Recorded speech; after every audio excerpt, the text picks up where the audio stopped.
亲爱的朋友们，欢迎来到微光夜读。胡震将辞退通知书推到我面前，眼神里闪烁着掩饰不住的得意。韩天，公司决定与你解除劳动合同，请签字确认。我平静地看了他一眼，接过签字笔。这就是你一直想要的结果吧？他假意叹息。业务调整，公司决定，不是针对个人。办公室的灯光映照着我们两人的影子，一长一短，如同此刻的处境。接下来开始我们本期故事，记得点击订阅并开启小铃铛。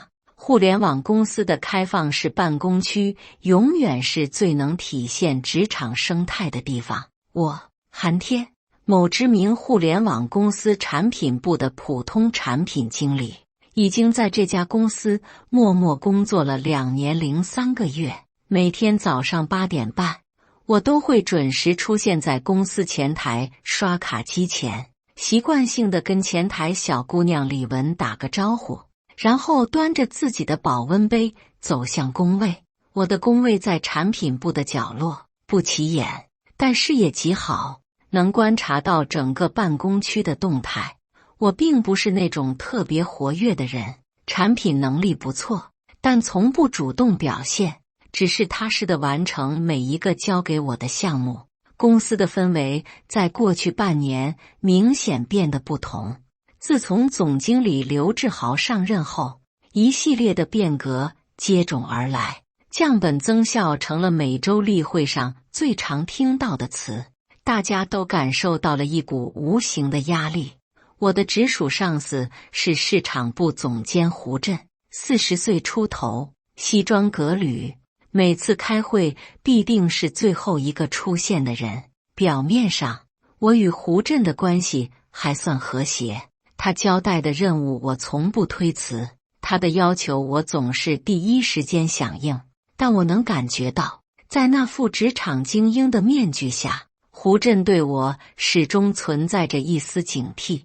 也许是因为我偶尔提出的创意得到了其他部门领导的认可，也许是因为我独立完成了几个他认为困难的项目。每当这种时候，胡震都会用一种奇怪的眼神看着我，然后在第二天给我安排更多的工作。韩天，你跟客户沟通的不错，这个方案再优化一下，周5前交给我。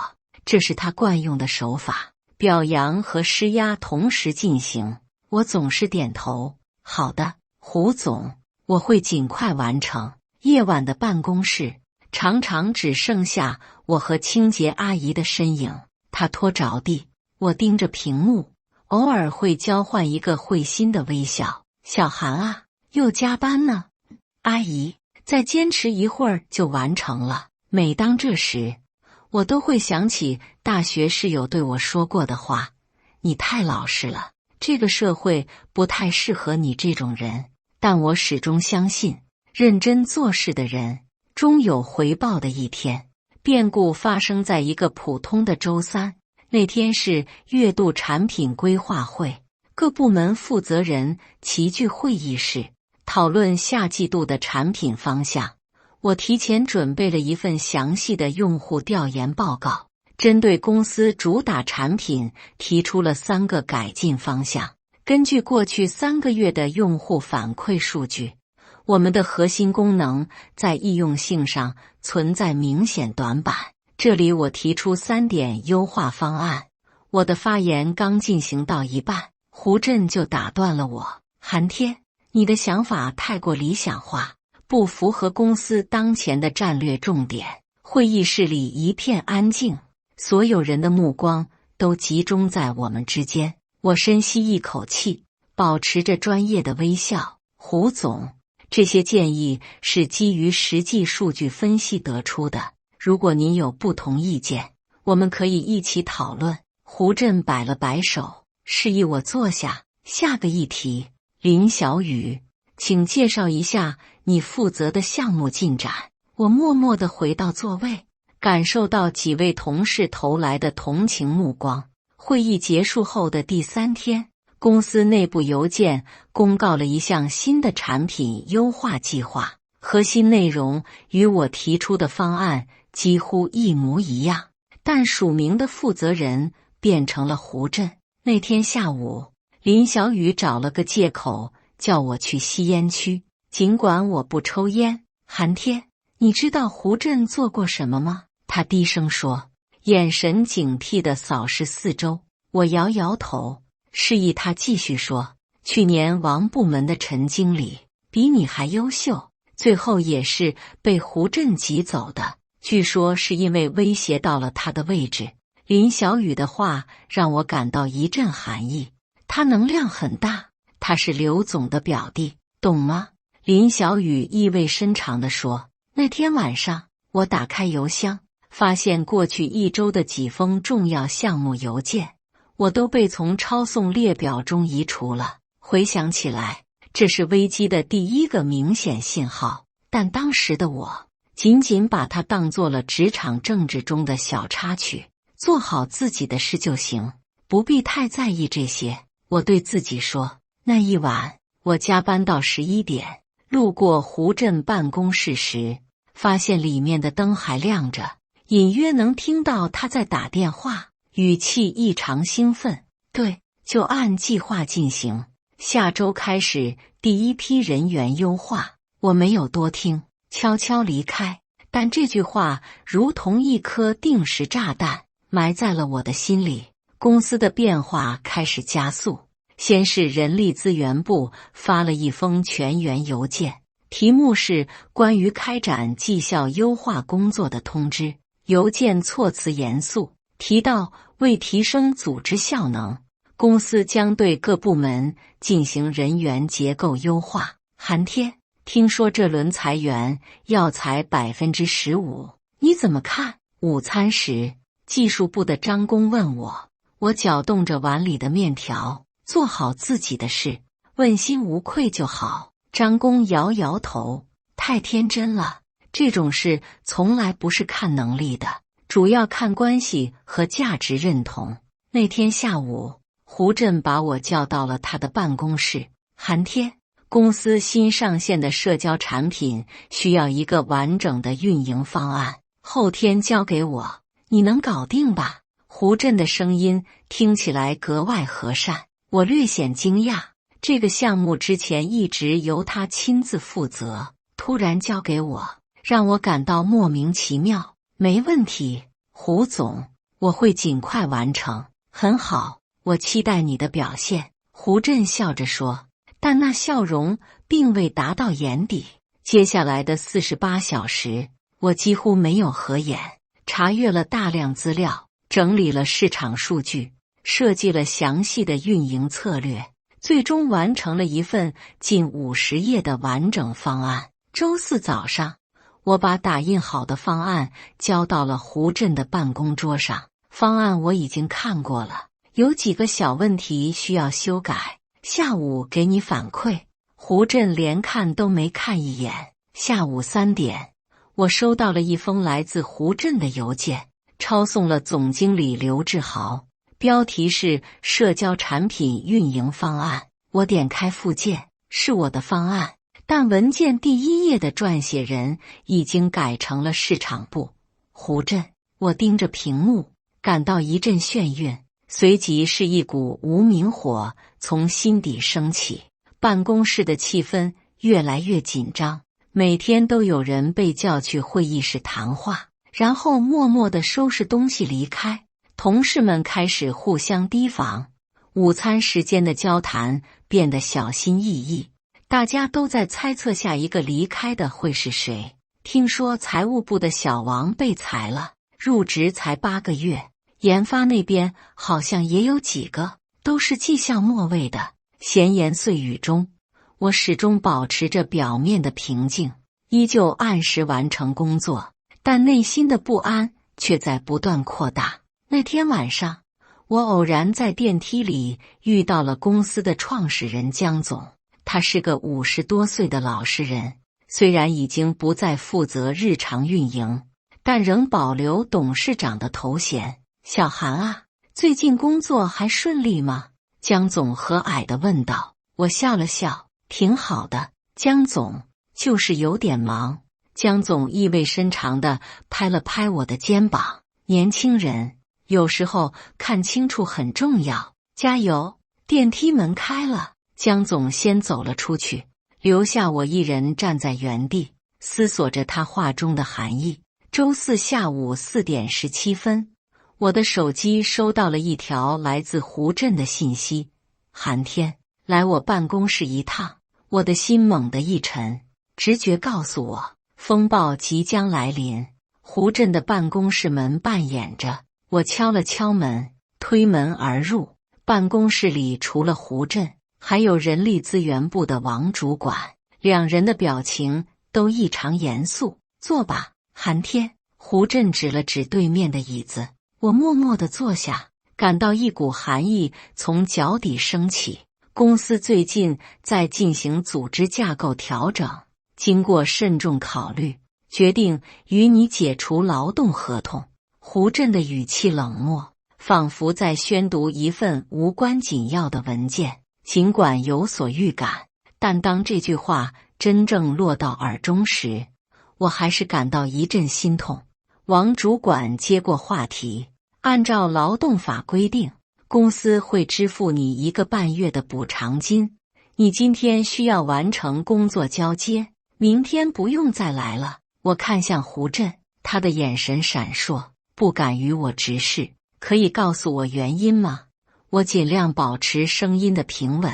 胡震清了清嗓子，主要是绩效考核不达标。另外，你的工作方式与团队协作理念也有些差异。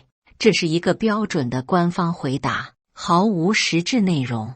我上个季度的绩效是 A， 团队协作从未有过负面反馈。我平静地指出事实。胡震脸色微变，这是公司决策，希望你能理解。王主管递给我一份文件，这是解除劳动合同协议，请签字确认。我接过文件，仔细阅读了每一条款，最后在签名栏写下了自己的名字。还有这份保密协议和竞业限制协议，也需要你签字。王主管又递过来2份文件，我扫了一眼，发现竞业限制期限为1年，但补偿金只有3个月工资的一半。抱歉，按照劳动法规定，竞业限制的补偿不应低于月工资的1/3，而且应当按月支付。我指出其中的问题，王主管尴尬地看了胡震一眼，胡震的脸色明显不悦。这是公司统一标准，不能更改。胡震生硬地说。我放下笔，那我拒绝签署竞业限制协议。胡震猛地站起来，你知不知道现在是什么情况？公司给你补偿已经很仁慈了。我也站了起来，直视他的眼睛。我只是在维护自己的合法权益。胡总，空气凝固了几秒，最终是王主管打破了僵局。这样吧，我们先签解除合同协议，竞业限制的事情后续再商量。胡震不满地哼了一声，重新坐下。我签完字，起身准备离开。你现在可以回去收拾东西了，1小时内离开公司。胡震冷冷地说。我点点头，没有再说什么，转身走出了办公室。回到工位，我开始整理自己的物品，3两下就将2年多的职场生涯打包进了一个纸箱。周围的同事投来好奇的目光，但没人敢上前询问。只有林小雨偷偷塞给我一张纸条，晚上老地方见。我收好纸条，继续整理着自己的东西，脸上没有任何表情，仿佛离开的不是我一样。整理完毕，我环顾四周，这个我待了2年多的地方，突然变得如此陌生。我的工位很快就会被新人占据，我的名字会从公司邮箱列表中删除，一切都会像我从未存在过一样。林小雨从茶水间出来，给了我一个鼓励的眼神。技术部的几个同事远远地向我点头致意，脸上是掩饰不住的同情。我提着纸箱走向出口，路过胡震的办公室时，发现他正站在门口，似乎是在等我。寒天，能聊几句吗？胡震的语气出人意料的柔和。我停下脚步，看着他，等他继续说下去。其实我个人挺欣赏你的能力的，只是公司政策，你懂的。他压低声音，像是怕被别人听到。我没有回应，只是平静地看着他。外面机会很多，以你的能力，很快就能找到更好的工作。胡震继续说着，语气中带着一丝做作的关切。办公室的灯光打在他脸上，映出一张虚伪的面具。胡总有什么事吗？我直截了当地问。胡震似乎没料到我的冷淡，表情略显尴尬。没什么特别的，就是想说，离职是新的开始，别想太多。我点点头，谢谢胡总的关心。这句话里的讽刺意味让胡震的笑容僵在了脸上。我转身准备离开，胡震又叫住了我。对了，你开发的那个数据分析工具，密码是多少来着？我转过头，看着他，交接文档里有写，胡总不是批准了吗？胡震笑了笑，哦对，我忘了，我知道他在撒谎，那份交接文档他根本就没看过。还有别的事吗？我问。胡震摇摇头，临走有什么想说的吗？这是一个再标准不过的职场客套问题。通常被裁的员工会说些谢谢公司的培养，希望公司越来越好之类的场面话。我看着胡震，目光平静如水。你明天不用来了。胡震先是一愣，随即大笑起来。被裁的是你，不是我。寒天，别开这种玩笑。就在这时，我的手机响了，来电显示是江总。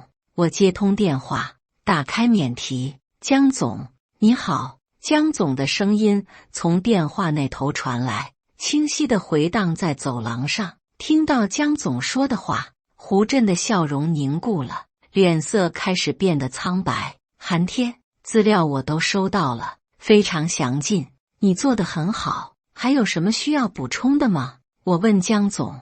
没有了，已经足够做决定了。明天直接来我办公室吧，我们详谈。江总说完，挂断了电话。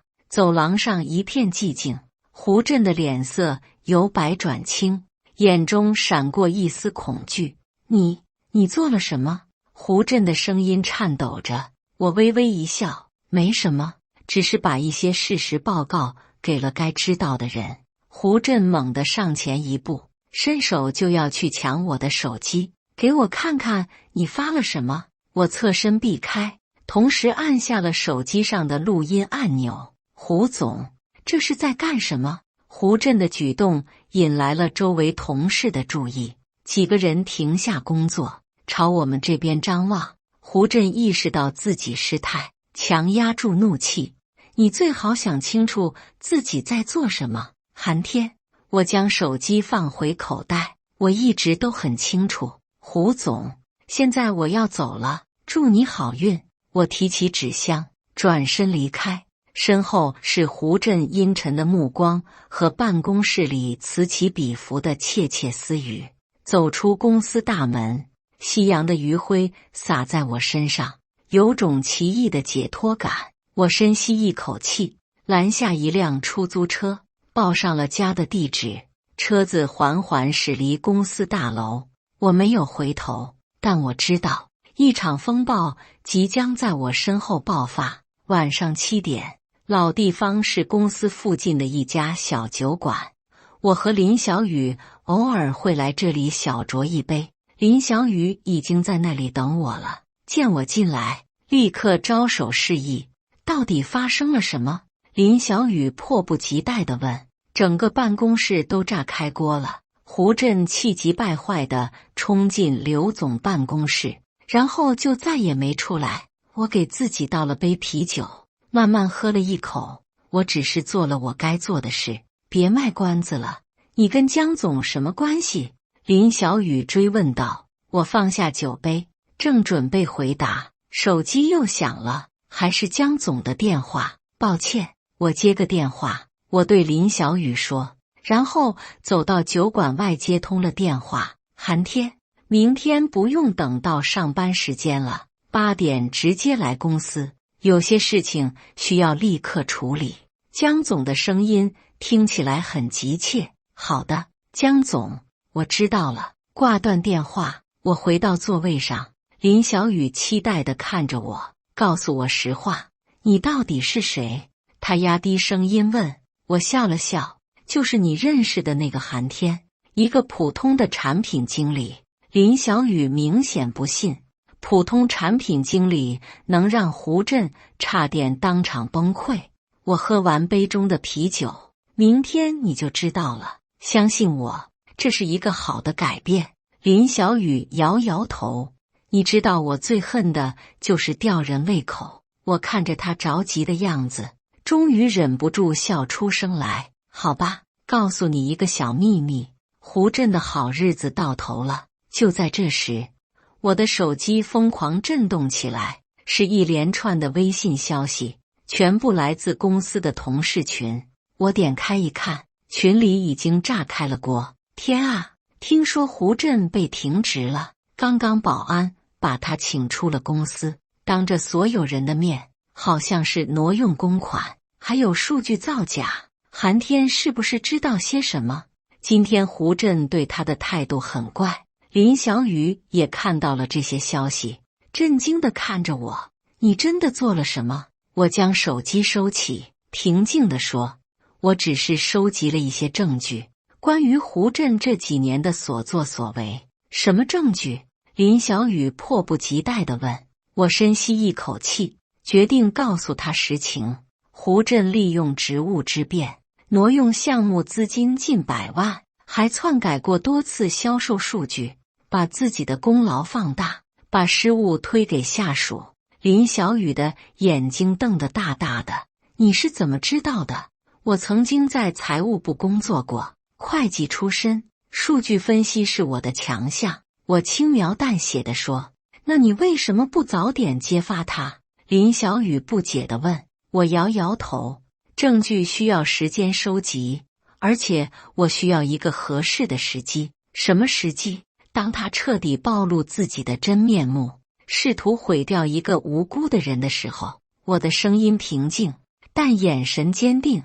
林小雨若有所思。所以你故意让他把你裁掉？我笑而不答，举起酒杯，静心的开始。林小雨也举起杯子，与我轻轻相碰。你真是个深藏不露的家伙。夜深了，我们离开酒馆，各自回家。回到家，我打开电脑，查看了一下邮箱，果然收到了江总的邮件。附件是几份重要文件，标题简单明了，明日会议资料，请提前阅读。我点开文件，仔细阅读起来，心中已经对明天即将发生的事情有了清晰的认知。窗外，城市的灯火依旧璀璨，而我知道，从明天开始，一切都将不同。第二天早晨7点50分，我准时出现在了公司大楼前。前台小姑娘李文看到我，露出惊讶的表情。韩天，你不是？我微笑着点点头。江总让我来的。李文恍然大悟，急忙为我刷卡开门。江总在顶层会议室等你，电梯直达顶层。走出电梯，我看到会议室的门半开着，里面传来压低的谈话声。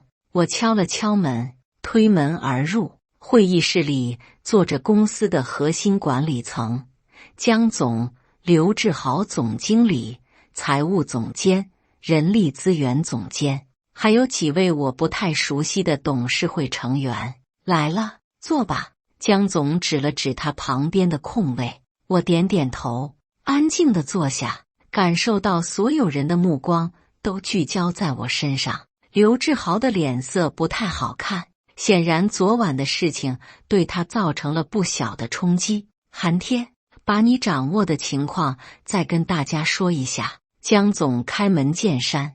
我打开笔记本电脑，连接上会议室的投影仪，开始陈述我收集的证据。过去2年，胡振利用职务便利，在6个重要项目中挪用资金，共计93万元。这是相关的转账记录和资金流向。投影仪上显示出一张详细的资金流向图，每一笔异常转账都被标红，旁边附有时间和金额。这些资金大部分流向了一家名为盛世传媒的公司，表面上是用于市场推广，实际上这家公司的实际控制人是胡振的大学同学。会议室里一片安静，所有人都在认真看着屏幕上的数据。我继续展示下一组证据。除了资金问题，胡振还多次篡改销售数据和用户增长数据。这里是真实数据与他提交给管理层的数据对比。屏幕上出现了几组对比图表，差异非常明显。最严重的是去年第4季度。真实用户增长率只有 7%， 但他报告的是 23%， 差距超过3倍。刘志豪的脸色越来越难看。作为总经理，这些虚假数据曾经是他向董事会汇报的基础。财务总监举手提问：这些数据你是如何获得的？公司内部系统的原始日志和数据库备份。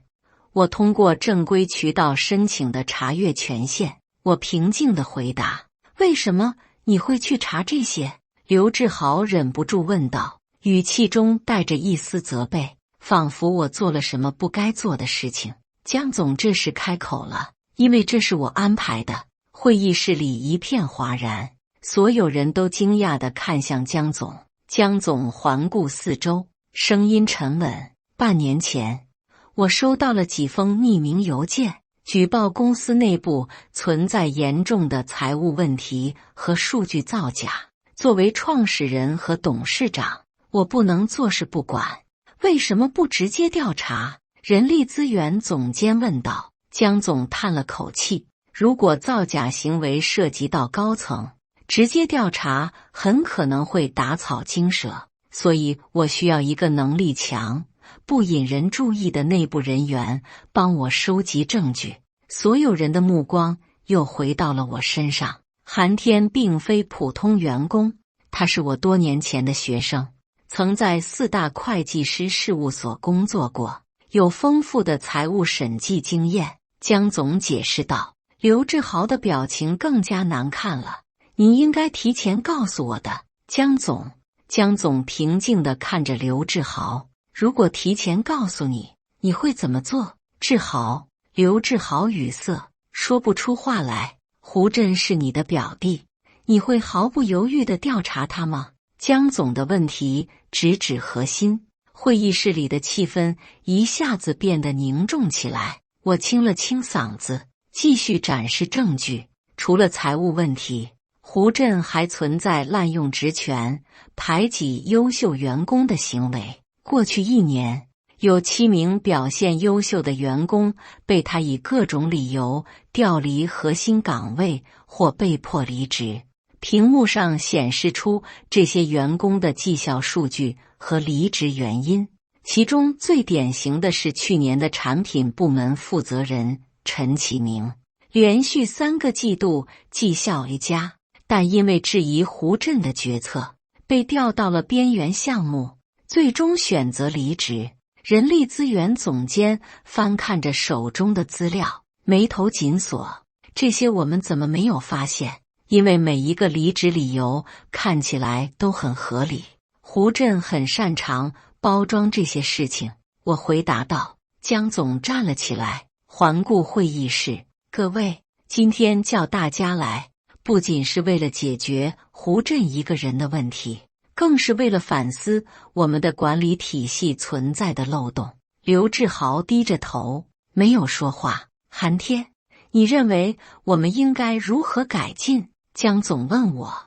我没想到会被问到这个问题，稍作思考后回答：首先，财务审批制度需要完善，重大项目资金应该有多层审核；其次，数据报告系统应该更加透明，允许跨部门验证；最后，员工绩效评估应该引入更多客观指标和同级评价。江总满意的点点头。很好的建议。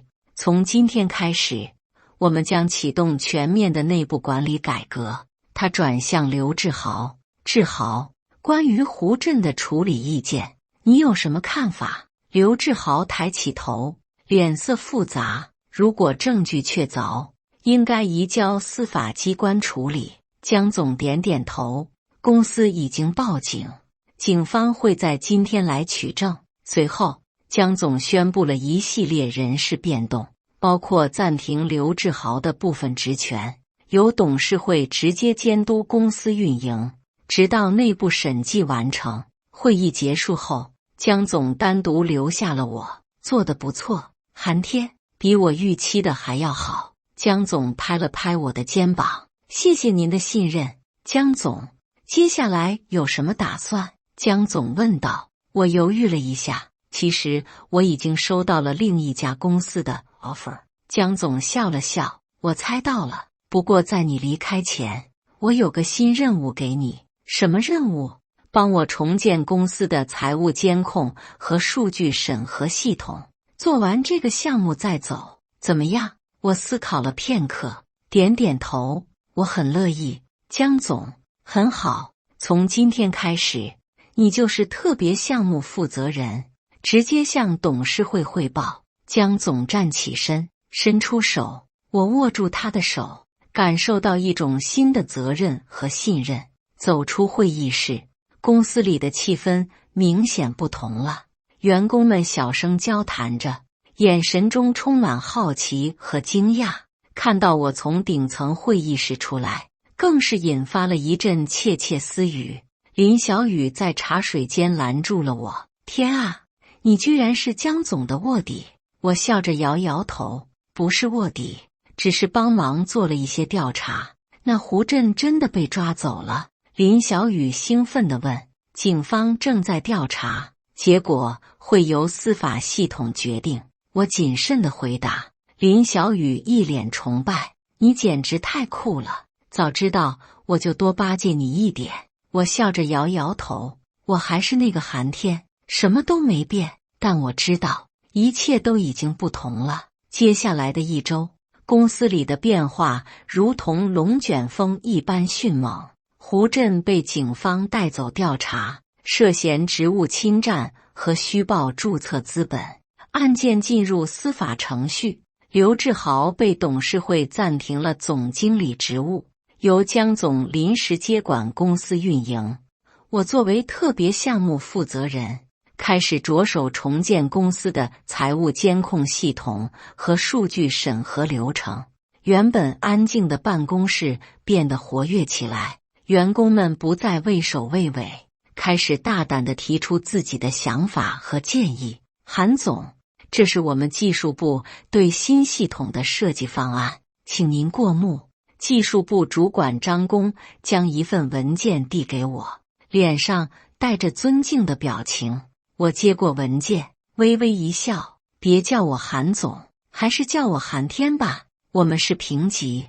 张工笑了笑，在大家心里，你早就不是普通员工了。这种改变让我有些不适应，但也明白这是无法避免的。周三上午，江总召开了全体员工大会，正式宣布了公司的重组计划和管理层变动。经过董事会决议，刘志豪先生因管理不善，不再担任公司总经理一职，由李明浩副总暂时接任。胡振因涉嫌职务犯罪，已被开除，相关法律程序正在进行中。会议室里鸦雀无声，所有人都在消化这个重磅消息。同时，我要向大家介绍一位特别项目负责人，寒天，江总向我示意，我站起身，面对着全公司的员工，有些紧张，但更多的是责任感。大家好，我是寒天。接下来，我将负责公司的内部管理系统重建，希望能得到大家的支持和配合。台下响起了热烈的掌声。我看到林小雨在人群中对我竖起大拇指。会后，不少同事主动来找我交谈，有的表示支持，有的则是好奇我的真实身份。寒天，听说你以前在4大工作？财务部的一位同事问道。我点点头，是的，在德勤做过3年审计。那你为什么要来我们公司做产品经理？我笑了笑，因为我对产品和用户体验一直很感兴趣，想尝试不同的领域。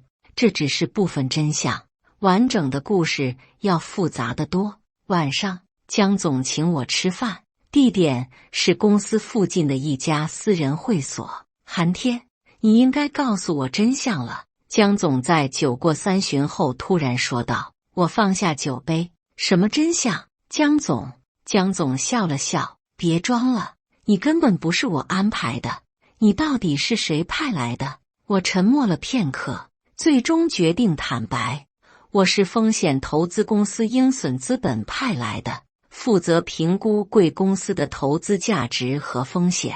江总的眼睛亮了起来，我就知道一个普通的产品经理不可能有那么精准的财务分析能力和证据收集意识。您不生气？我有些惊讶。江总摇摇头，为什么要生气？你帮我揪出了公司的毒瘤，完成了我2年都没能完成的事情。那您今天早上的说法，一个必要的善意谎言，为了保护你的身份，也为了安抚员工情绪。江总举起酒杯，来，为我们的合作干杯。我与他碰杯，心中的最后一块石头也落了地。你会留下来完成系统重建吗？江总问道。我点点头，当然，这是我对公司的承诺，也是对我自己的要求。江总满意的笑了。很好，完成这个项目后，我们再谈谈鹰隼资本的投资意向。一定。我郑重的承诺。回到家，我给鹰隼资本的主管发了一封详细的邮件，汇报了最新情况和我的工作进展。窗外的月光洒在我的脸上，我第一次感到如此轻松和自由。真相终于大白于天下，而我也不再需要伪装和隐藏。感谢大家的观看。本期故事精彩吗？欢迎大家在下方评论区吐槽。如果你喜欢这类故事，记得点击订阅微光夜读，并分享给更多的人，这会对我帮助很大。再次感谢大家的观看。